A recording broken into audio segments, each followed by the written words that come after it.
Ambassador-Designate Mike Huckabee, first of all, congratulations. We're praying that your Senate confirmation hearings go well. Wow, I'm guessing you weren't thinking that right in the middle of that very intense process, you would also be receiving the Prime Minister of Israel for the first meeting with the president, and then also just have you organize a small, intimate gathering of evangelical leaders to meet with Prime Minister Netanyahu prior to the meeting with President Trump. Would you just talk a little bit about what that was? Give us a little flavor of what that meeting was, why you did it, and how we can be praying for this relationship between Trump, Netanyahu, and the U.S. and Israel. Well, Joel, as you know, there's no greater supporter of the state of Israel and the Jewish people than the American evangelicals. And sometimes the prime minister and I think the larger population of Israel needs to know who their friends are. It seemed to be an important moment to be able to affirm to the prime minister that there are a group of Bible-believing people in the United States that stand with the state of Israel, but also with the Jewish people at a very important time when anti-Semitism is at an epidemic tide, and when there are so many threats to the existential nature of the state of Israel. So this was just a small sampling in order to have an intimate conversation with the prime minister. It would have been so easy to have gotten a large crowd because there's so many people who represent leadership positions in evangelical groups, organizations across the country.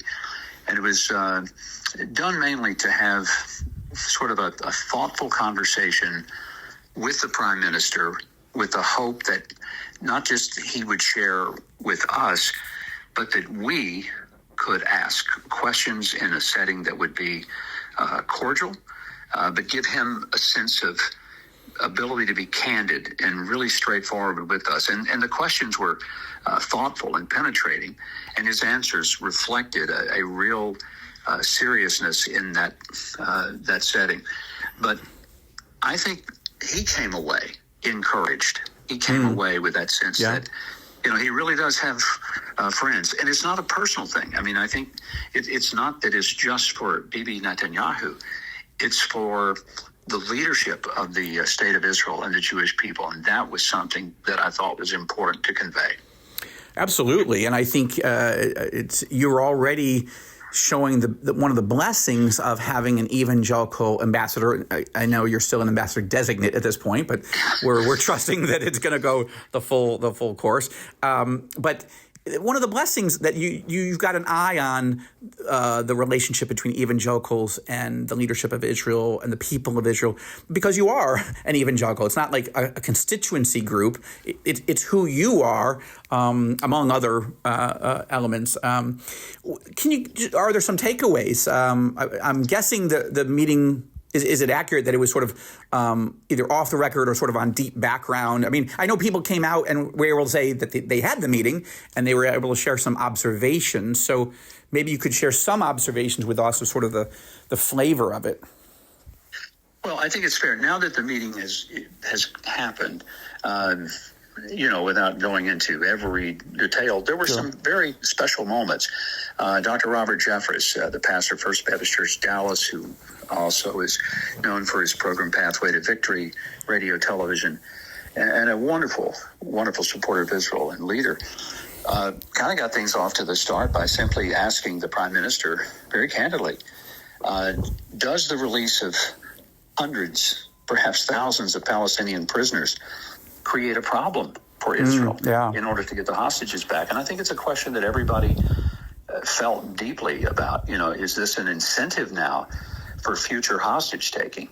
And the prime minister was very thoughtful about it and made it very clear. The blunt answer was, yes, there is a risk. And we know there's a risk, but we also know we have to get these hostages out. And we take this step at a time. We're not oblivious to the risk involved in releasing Palestinian prisoners, but we also recognize that these families have waited over 480 days to know the disposition of their loved ones. Right. And that becomes the most urgent thing we must do. So I thought his answer was one of utter candor And I think it was appreciated. He didn't say, "Oh no, this is fine. It's all wonderful," because everybody knows it really isn't. But sometimes you make hard decisions that aren't perfect, but in the context of trying to save the lives of not just Jewish Israelis, but American citizens. Right. Keith Siegel. These decisions were made. Right. You and I talked about, Lynn and I had met with Aviva Siegel, interviewed her for my our Inside the Epicenter podcast with the Joshua Fund, and also on my TBN Rosenberg Report show. And then she had said she would love to meet with you, and you did. Thank you so much. You met, I think it was a phone call, or a Zoom call, but it was you and several hostage families. But her husband, Keith Siegel, 65 years old, is a dual U.S. Israeli citizen, born in the United States, North Carolina. So that was really important, I know, to President Trump, as well as to you, that we got to get everybody out, including the Thai workers, the agricultural workers, as well as all the Israelis, but certainly American citizens. So I want to thank you that you have been playing a behind-the-scenes role, comforting and listening to the Israeli hostage families. Well, I think it's very important. And a lot of Americans seem to be oblivious to the fact that there were Americans being held hostage.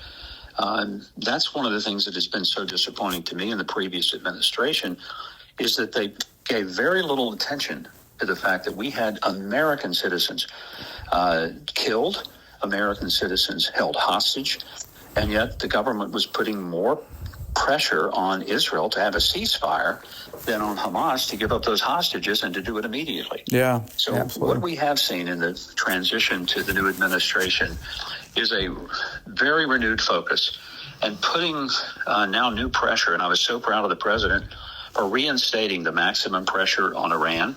Yes, that's where the funding for most of this terrorism has come from, and take their money away from them. Make it so that they can't fund the atrocities that we saw on October the 7th and the atrocities that have been inflicted upon the people of northern Israel by Hezbollah. Yeah, you said when I interviewed you on the Rosenberg Report, I believe I was the first or second interview you did after even hearing that you were that you got this appointment out of the blue. I think you did Fox first and the Rosenberg Report second.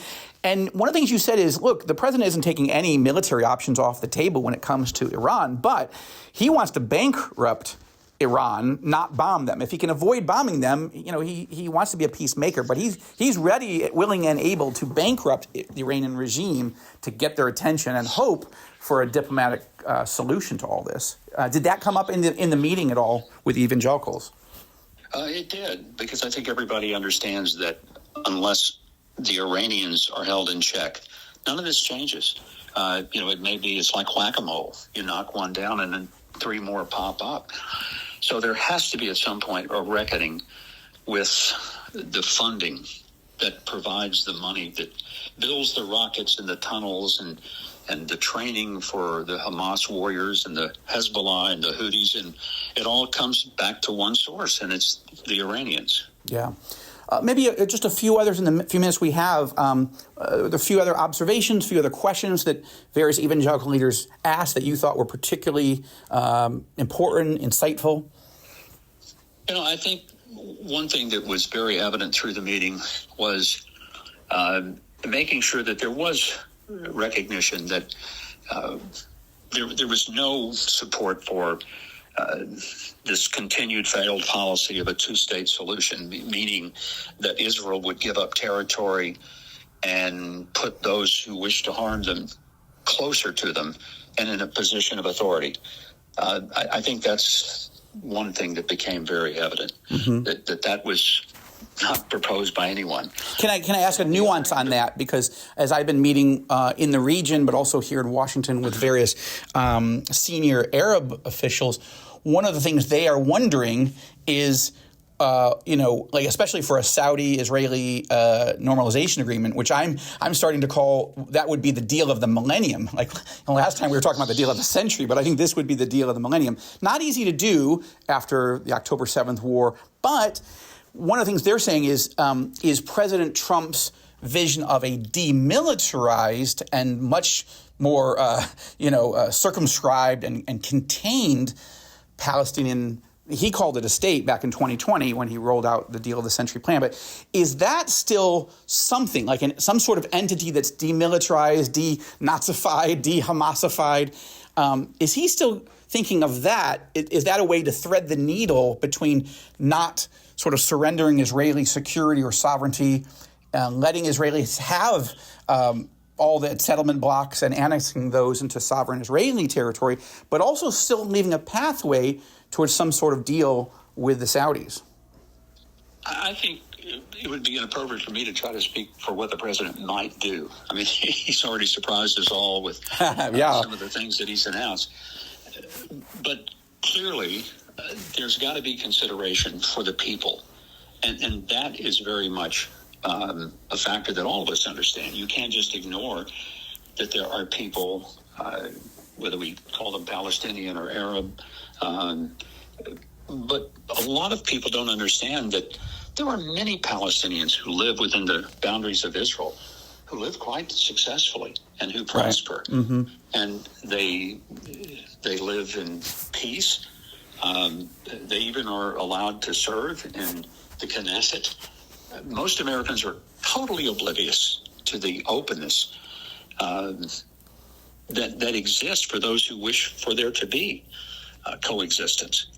But I think when we've seen the celebrating in the streets when October 7th happened among so many people in Gaza and even in the PA, there's also a recognition that this notion that has been rejected by the Palestinians every single time it's been put on the table might simply need to be put on the shelf and look for new ways. Now, what does that look like? I don't think we know. I think the honest answer is there maybe a resettlement of people in the Sinai, in Egypt, in Jordan, in the UAE, in Qatar?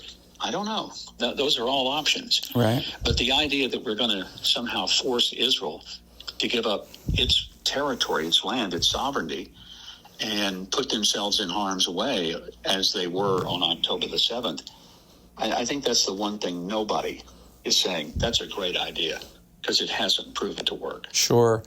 Is there, just in the time we have, is there one more maybe question that somebody asked or some sort of takeaway that you have that you think is important for All Israel News listeners to understand from inside that meeting?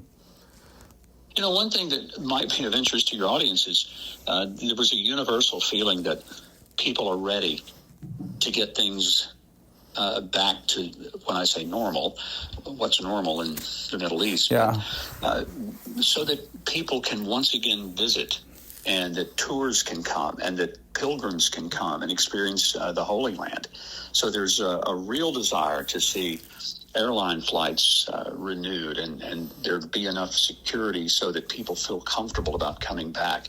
And that is of interest to so many people because there's a desire to be a part of showing support for Israel and visiting in person. And that was very much a part of what was discussed. That's great. I appreciate that. The last thing is, I'm thinking this happened in the Blair House, correct? It did. Right. And about how long? The Prime Minister is staying for all of this week. And roughly how many people were there? How long did you meet? Maybe I'll wrap up with those, sort of who, what, when, where questions. 14 people who were at the meeting around the table. It included the Israeli ambassador to the U.S., and it included Ron Dermer and a couple of other folks, from the Israeli government. And, there were several other Israeli government officials who were in attendance. Otherwise, it was, a very small group that sat at the table with the Prime Minister. It lasted for about 90 minutes. Okay. And it was a very, again, thoughtful and I thought open discussion. And I thought the Prime Minister was extremely candid. It was not like the kind of meeting where he felt he needed to be guarded and overly careful. As you know, you've known him a long time, as I have, and he's a man that tends to speak very much his thoughts. Especially if he's among friends, if he feels like Donald Trump, but right. Prime Minister is very clear, and he's not a person that you have to say, what did he say? And I thought that his sincerity and his sense of comfort with the people in that room was refreshing. Yeah. Well, he's invested 35 or so years in these relationships. Yeah, I've known him for 25, and you've known him for well longer than that.